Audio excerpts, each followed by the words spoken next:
Welcome back guys, it's me dude.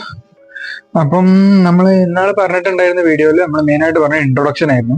അപ്പൊ നമ്മൾ എന്താണ് കണ്ടന്റ് എന്നുള്ളതിന് ഇപ്പോൾ പറയാൻ ചെയ്യുന്നത്, നമ്മളിന്ന് ഗ്രൗണ്ട് ക്ലിയറൻസിനെ കുറിച്ചാണ് സംസാരിക്കുന്നത്.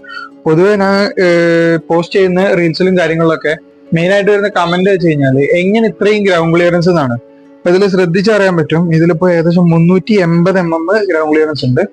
കാണിച്ചു തരാം. ഇവിടെ നോക്കുകയാണെന്നുണ്ടെങ്കിൽ വീഡിയോയിൽ എത്രത്തോളം ക്ലിയർ ആണെന്ന് അറിയില്ല. നമുക്ക് ഇവിടുന്ന് ഇവിടെ വരെയുള്ള ഗ്രൗണ്ട് ക്ലിയറൻസ് ഏകദേശം 380 mm വരുന്നുണ്ട്. അപ്പം അത് ബേസിക്കലി നോക്കുകയാണെന്നുണ്ടെങ്കിൽ എക്സ്പൾസിന് വരുന്നത് നോർമൽ മോഡലാണെന്നുണ്ടെങ്കിൽ 255 mm ആണ് വരുന്നത്. അതിൽ റാലിയിലേക്ക് പോകുകയാണെന്നുണ്ടെങ്കിൽ 275 mm ആണ് വരുന്നത്. അതിനെ അപേക്ഷിച്ച് നോക്കുകയാണെന്നുണ്ടെങ്കിൽ അതിനെക്കാട്ടി ഇരട്ടി ഗ്രൗണ്ട് ക്ലിയറൻസ് ഇതിൽ വരുന്നുണ്ട്. അപ്പം ഗ്രൗണ്ട് ക്ലിയറൻസ് ഫുൾ വീഡിയോ നമുക്ക് യൂട്യൂബിൽ ഉണ്ടാവും. യൂട്യൂബ് ചാനലിന്റെ ലിങ്ക് ഞാൻ ബയോയിൽ കൊടുത്തിട്ടുണ്ട്, ലിങ്ക് ആയിട്ട് തന്നെ കൊടുത്തിട്ടുണ്ട്. പോപ്കോൺ ഷോപ്പ് എന്നാണ് നമ്മളെ യൂട്യൂബ് ചാനലിന്റെ പേര്. അപ്പം മറ്റേ ഇൻട്രൊഡക്ഷൻ വീഡിയോ അതിൽ പോസ്റ്റ് ചെയ്തിട്ടുണ്ട്, ബാക്കി നമുക്ക് അതിൽ കിട്ടുന്നതായിരിക്കും. അപ്പം ഇതിനെപ്പറ്റി പറയുകയാണെന്നുണ്ടെങ്കിൽ നമുക്ക് ഗ്രൗണ്ട് ക്ലിയറൻസ് കൂട്ടാൻ വേണ്ടിയിട്ട് നമ്മൾ പല മെത്തേഡ്സ് യൂസ് ചെയ്തിട്ടുണ്ട്.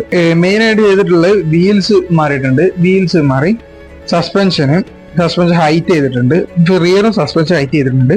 പിന്നെ വേറൊരു വിഷയം വെച്ച് കഴിഞ്ഞാൽ ആദ്യം ഇതിന്റെ എക്സോസ്റ്റ് വരുന്നത് അണ്ടർ ആയിട്ടായിരുന്നു. അണ്ടർ ഇവിടെ തന്നെ നോർമൽ എക്സോസ്റ്റ് ആയിരുന്നു വരുന്നിട്ടുണ്ടായിരുന്നു.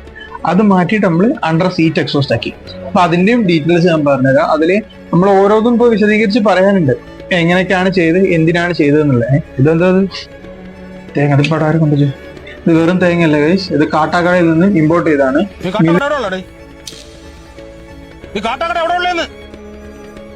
ലൈറ്റിനെ കുറിച്ചാണ് സംസാരിച്ചത്. ഹൈറ്റിലേക്ക് വരുമ്പോൾ മെയിനായിട്ട് നമ്മൾ ചെയ്ത് വെച്ച് കഴിഞ്ഞാൽ വീൽസിലേക്ക് നോക്കുകയാണെന്നുണ്ടെങ്കിൽ നമ്മൾ ഇതിന് ആദ്യം വന്ന 17 ഇഞ്ച് അലോയിലായിരുന്നു. അത് നമ്മൾ കൺവേർട്ട് ചെയ്തിട്ട് എന്ത് ചെയ്തു, 18 ഇഞ്ച് സ്പോക്ക് വീൽസിലേക്ക് മാറ്റി. കാരണം വെച്ച് കഴിഞ്ഞാൽ നമ്മൾ ട്രയൽസ് ആണ് ഇത് മെയിനായിട്ട് ഓടുന്നത്. ട്രയൽസ് ഓടാൻ വേണ്ടിയിട്ടാണ് കൊണ്ടുപോയിട്ടുണ്ടായിരുന്നത്. അതിനോണ്ട് തന്നെ എന്ത് ചെയ്ത് ഇത് സ്പോക്ക് വീൽസിലേക്ക് ആക്കി. നമുക്ക് ഓവർ ഇമ്പാക്ട് കിട്ടുന്ന ഭാഗത്തൊക്കെ സ്പോക്ക് വീൽസ് ആണ് ബെറ്റർ. രണ്ടാമത്തെ വെച്ച് കഴിഞ്ഞാൽ സസ്പെൻഷനിലാണ് ചേഞ്ച് ചെയ്തിട്ടുള്ളത്. സസ്പെൻഷനിൽ ചേഞ്ച് ചെയ്ത് കഴിഞ്ഞാൽ 2 വിധത്തിൽ ഹൈറ്റ് കൂട്ടിയിട്ടുണ്ട്. ഒന്ന് ഇതിന്റെ ഉള്ളിൽ ഒരു ചെറിയ 1/2 ഇഞ്ചിൽ കൂട്ടിയിട്ടുണ്ട്. അത് മുമ്പ് എന്ത് ചെയ്താണ് ഫസ്റ്റ് ഹൈറ്റ് കൂട്ടുന്ന സമയത്ത് ചെയ്തിട്ടുണ്ടായിരുന്നു. ആ 1/2 ഇഞ്ച് എന്ന് പറഞ്ഞു കഴിഞ്ഞാൽ ഇതിന്റെ ഉള്ളിൽ ഒരു നെറ്റ് ഇട്ടിട്ട് ഹൈറ്റ് കൂട്ടുന്ന മെക്കാനിസം ഉണ്ട്, അതിലാണ് ചെയ്തിട്ടുണ്ട്. പിന്നെ രണ്ടാമത് ചെയ്തത് ഈ ഹൈറ്റ് നെറ്റ് കൂടെ നോക്കിയാൽ കാണാം. ഈ ഹൈറ്റ് നെറ്റ് ഏകദേശം 3.25 ഇഞ്ചിന്റെ അടുത്തുണ്ട്, 3.5 ഇഞ്ചിന്റെ അടുത്ത് ഹൈറ്റ് നെറ്റ് ഉണ്ട്. അപ്പം ആ ഹൈറ്റ് നെറ്റും വീലുമാണ് മെയിൻ ആയിട്ട് ആകർഷണം വരുന്നത്.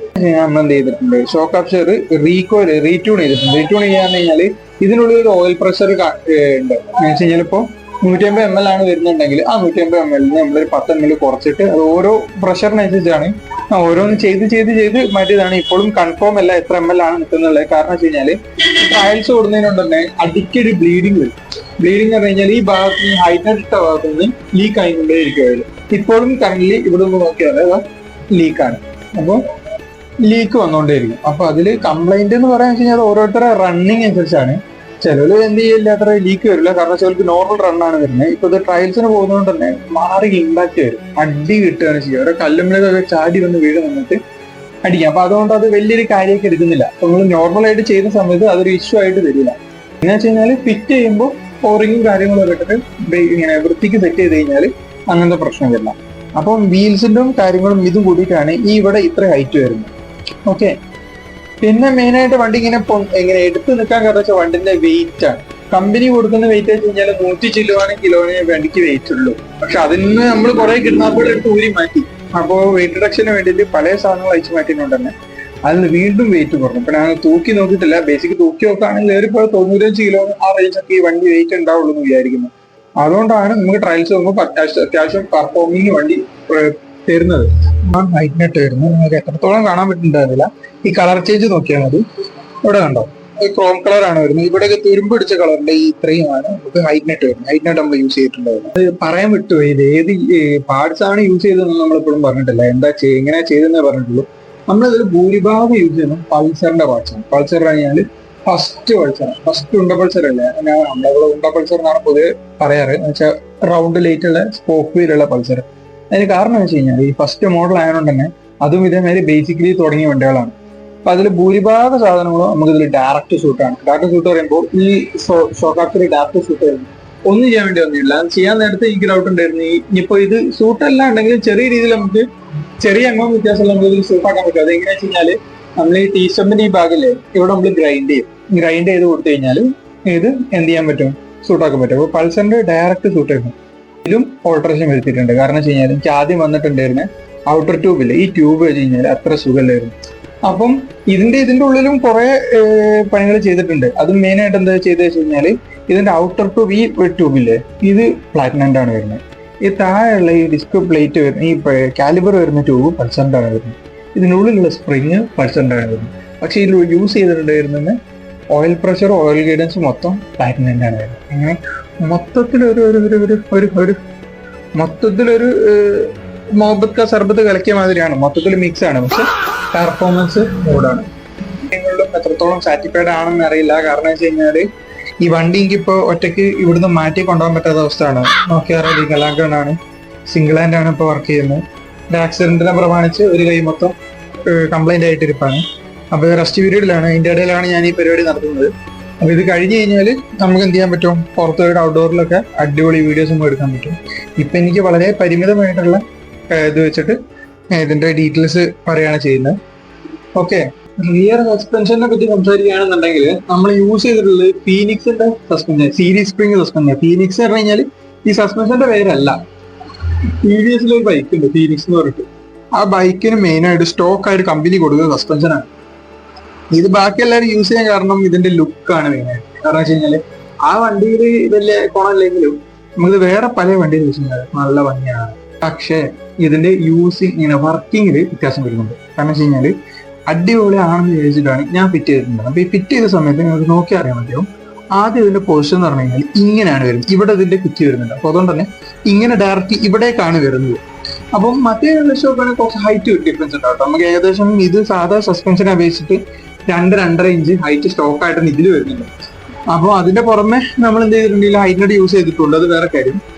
അപ്പം 2-2.5 ഇഞ്ച് ഹൈറ്റ് കിട്ടും. അതാണ് എല്ലാവരും സ്പ്ലെൻഡറിലും ഇതിലൊക്കെ ഇത് യൂസ് ചെയ്യുന്നത്. പക്ഷെ ഇതിൽ വരുന്ന വ്യത്യാസം വെച്ച് കഴിഞ്ഞാൽ ഓരോ വണ്ടിക്കും ഓരോ പെർഫോമൻസ് അത് തന്നെയാണ്. എനിക്കിത് വെച്ച സംബന്ധിച്ച മരക്കട്ട പോലെ നിൽക്കുക. കാരണം വെച്ച് കഴിഞ്ഞാൽ ഇത് പ്ലാറ്റിനയിൽ കംഫോർട്ട് എന്ന് പറഞ്ഞിട്ടുള്ള മോഡലാണ്. അപ്പൊ ഈ കംഫോർട്ട് എന്ന് പറഞ്ഞ മോഡൽ പറഞ്ഞു കഴിഞ്ഞാൽ സസ്പെൻഷൻ സീരീസ് സ്പ്രിംഗ് ആണ്. പക്ഷെ ഇതിൽ ഉള്ളിന്റെ ഒരു സ്പ്രിങ്ങും പുറത്തൊരു സ്പ്രിംഗ് ആയിട്ട് വരുന്ന സീരീസ് സ്പ്രിംഗിന് വന്നിട്ടുണ്ട്. അത് നല്ല സ്മൂത്ത് ആയിരുന്നു. അതിൽ നിന്ന് ഇതിലേക്ക് മാറുമ്പോൾ വെച്ച് കഴിഞ്ഞാൽ മരക്കട്ട പോലെ നിൽക്കുകയാണ് ചെയ്തത്. നമുക്ക് റോഡിലുള്ള ഇമ്പാക്റ്റുകളൊക്കെ കറക്റ്റ് നമുക്ക് നികുമ്പത്തിൽ അറിയാൻ പറ്റും. വണ്ടി ഇങ്ങനെ തുള്ളും. അങ്ങനെ നോക്കുമ്പോഴാണ് ഞാൻ വിചാരിച്ചത് ടോട്ടലി എല്ലാത്തിനും ഒരേപോലെയാണെന്ന് വിചാരിച്ചു. പക്ഷെ അതേസമയം ഇതിന്റെ ഫ്രണ്ട് ഞാനൊരു വണ്ടി വീഡിയോ മെൻഷൻ ചെയ്യുന്നുണ്ട്, ഒരു CT100 ഉണ്ട്. അപ്പോൾ ഞാൻ അതിനെ വിളിക്കുന്ന റെഡ് വെൽവെറ്റ് എന്നാണ്. നല്ല ഭംഗിയാണ്. അപ്പോൾ അതിലിപ്പോൾ റീസെന്റ് ഡുവൽ ഡിസ്ക് ഒക്കെ ചെയ്തിട്ടുണ്ട്, ഡൊമിനോർ ഡിസ്ക് ചെയ്തിട്ടുണ്ട്. കഴപ്പ് തന്നെ ഇതേമാതിരി മറ്റൊരു കഴപ്പാണത്. അപ്പം അതില് ഇതേ സെയിം സസ്പെൻഷൻ യൂസ് ചെയ്തു. പക്ഷെ അതിലെന്താണ്, സ്മൂത്താണ്, നല്ല സ്മൂത്താണ്. പിന്നെ ഇതിലൊരു വീഡിയോ വേറെ വന്നിട്ടുണ്ടായിരുന്നു, ഒരു CT100, അത് കന്നഡ വീഡിയോ ആയിരുന്നു. അതിലുള്ള CT100ഉം ഫിറ്റ് ചെയ്ത് സ്മൂത്ത് ആണ്. ഇതിന്റെ കാരണം വെച്ച് കഴിഞ്ഞാൽ ഇതിന്റെ ഈ പൊസിഷനാണ്. ഇതിൽ വന്നപ്പോ ഇങ്ങനെ വന്ന ഈ പൊസിഷനിൽ ഇത് കറക്റ്റ് പ്രോപ്പർ വർക്കിംഗ് അല്ല. ഇങ്ങനെ വന്ന ഈ പൊസിഷനിൽ ഇത് കറക്റ്റ് പ്രോപ്പർ വർക്കിംഗ് അല്ല. അപ്പം അതിൽ നമ്മൾ എന്ത് ചെയ്ത് ആ പൊസിഷൻ ഒന്ന് ചെരിഞ്ഞു വരുന്നതും സ്മൂത്ത് ആയി വരും. ഇപ്പം അത് ആ പൊസിഷനെക്കാട്ടും നല്ലോണം പൊസിഷൻ ചെയ്തിട്ട് നമ്മളിപ്പോ ഇത് സിംഗിൾ സീറ്റിലേക്ക് കൺവേർട്ടും ചെയ്തത്. അത് ഇതിപ്പോ ശ്രദ്ധിച്ചറിയാം, ഫുട്രസ്റ്റോ കാര്യങ്ങളോ ഇല്ല. ഫുട്രസ്റ്റിന്റെ ട്രേസസ് ഒക്കെ ഇവിടെ ഉണ്ട്, പീസുകളുണ്ട്, അത് കട്ട് ചെയ്ത് ഒഴിവാക്കിയാണ്. അപ്പോൾ ആ സൈലൻസറാണ്. സൈലൻസർ ആദ്യം ഇതിൽ വരുമ്പോൾ ഇതിന്റെ കാരിൽ കൺവേർട്ടർ കാര്യങ്ങളൊക്കെ ഉണ്ടായിരുന്നു. അപ്പൊ ഈ ഒരു ഗ്യാപ്പില് ഇവിടെ ഫുൾ അതിന്റെ അസംബിൾ ആയിരുന്നു, കാരിൽ കൺവേർട്ടർ, പൈപ്പ്, ബെൻഡ് പൈപ്പ് കാര്യങ്ങളൊക്കെ. അപ്പൊ അവിടുന്ന് ഇങ്ങനെയായിരുന്നു എക്സോസ്റ്റ് നമ്മൾ ആദ്യം വന്നിട്ടുണ്ട്. അപ്പം അത് അവിടുന്ന് മാറ്റിയിട്ട് ഇപ്പം കാരിൽ കൺവേർട്ടർ കാര്യങ്ങളും ഇല്ല, ഓപ്പൺ പൈപ്പായി. അപ്പൊ അതുകൊണ്ട് തന്നെ കൂടുതൽ ഫ്രീ ഫ്ലോ, എയർ ഫ്ലോ കൂടി. അപ്പം അതുകൊണ്ട് തന്നെ പെർഫോമൻസിൽ ചെറിയ വ്യത്യാസം വന്നിട്ടുണ്ട്. പക്ഷെ ഹൈവേ റൈഡിങ്ങിൽ വലിയ സുഖമൊന്നുമില്ല. കാരണം വെച്ച് കഴിഞ്ഞാൽ വണ്ടി വേഗം അണയ്ക്കാൻ തുടങ്ങും. അണയ്ക്കാൻ പറഞ്ഞു കഴിഞ്ഞാൽ ഒരു പർട്ടിക്കുലർ സ്പീഡിന് മുകളിൽ വണ്ടി പോകില്ല.